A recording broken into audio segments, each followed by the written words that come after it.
একদিন এক ব্যক্তি অত্যন্ত ক্ষুধার্ত অবস্থায় আল্লাহর রাসূলের কাছে এসে বললেন, হে আল্লাহর রাসূল, আমি ক্ষুধার্ত, আমাকে কিছু খাবার দিন। রাসূল সাল্লাল্লাহু আলাইহি ওয়াসাল্লাম তার স্ত্রীদের ঘরে খোঁজ নিলেন, কিন্তু জানা গেল পানি ছাড়া সেখানে আর কিছুই নেই। তখন নবীজি সাল্লাল্লাহু আলাইহি ওয়াসাল্লাম সাহাবীদের দিকে তাকিয়ে বললেন, তোমাদের মধ্যে এমন কেউ কি আছো যে আজ রাতে এই মেহমানকে খাওয়ালে আল্লাহ তার উপর রহমত করবেন? সাথে সাথে হযরত আবু তালহা রাদিয়াল্লাহু তাআলা আনহু দাঁড়িয়ে গেলেন এবং বললেন, হে আল্লাহর রাসূল, আমি তাকে নিয়ে যাচ্ছি। বাড়িতে এক সংকট। আবু তালহা রাদিয়াল্লাহু তাআলা আনহু মেহমানকে নিয়ে বাড়ি গেলেন এবং স্ত্রীকে বললেন, রাসূলের মেহমানকে নিয়ে এসেছি, ঘরে কোনো খাবার আছে? স্ত্রী বললেন, না, শুধু বাচ্চাদের জন্য সামান্য কিছু খাবার আছে।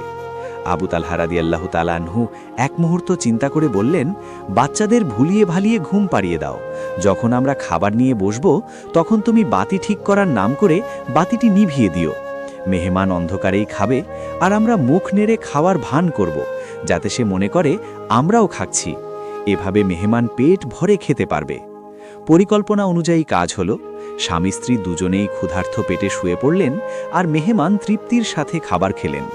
তারা নিজেদের এবং সন্তানের খাবারটুকু মেহমানকে উৎসর্গ করলেন শুধু আল্লাহর সন্তুষ্টির জন্য। আল্লাহর পক্ষ থেকে ঘোষণা। পরদিন সকালে যখন আবু তালহা রাদিয়াল্লাহু তাআলা আনহু ফজরের নামাজ পড়তে মসজিদে গেলেন, তখন নবীজি সাল্লাল্লাহু আলাইহি ওয়াসাল্লাম তাকে দেখে মুচকি হাসলেন।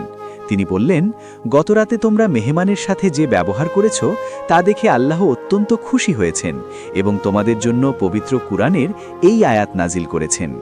তারা নিজেদের অভাব থাকা সত্ত্বেও অন্যদের নিজেদের ওপর অগ্রাধিকার দেয়।